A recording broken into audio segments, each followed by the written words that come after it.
সেই কনস্টেবলকে বদলি করা হয়েছে আরেক জায়গায়, মানে মতলব উত্তর থেকে হাইমচরে বদলি করা হয়েছে।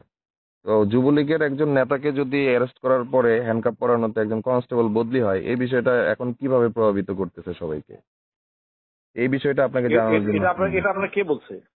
এটা আমি তো এলাকায় আছি এবং এই আপনাকে এটা ঘটনাকে কে ভিন্ন বলছে? সাথে। এটা আমাকে বলেন আপনি। আপনাকে এটা বলছে হ্যান্ডকাপ করার কারণে তার বদলি হয়েছে, এটা আপনাকে কে বলছে?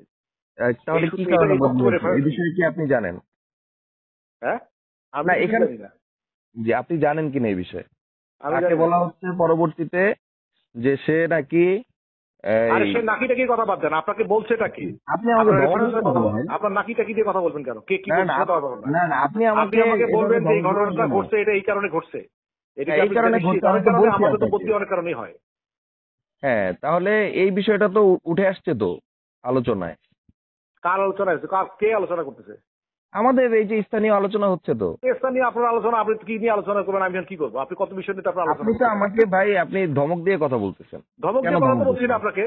আমি বলছি তাহলে না, আপনি একটা কথা বলছেন যে এই কারণে আমি তাকে একটা বদলি করা কথা হবে। আপনাকে তাহলে আপনার বলেছি, রেফারেন্সটা কি? কে তাহলে বলছে আপনাকে এই কথাটা? না আমরা তো রেফারেন্স তো বলতে যে কোনো ডেফিনেটলি কারণেই করতে আছে। পারি। হ্যাঁ কেন কেন করা হয়েছে অ্যাকচুয়ালি? সেটা তো আপনাকে বলার দরকার নেই আমার। That is not my your business.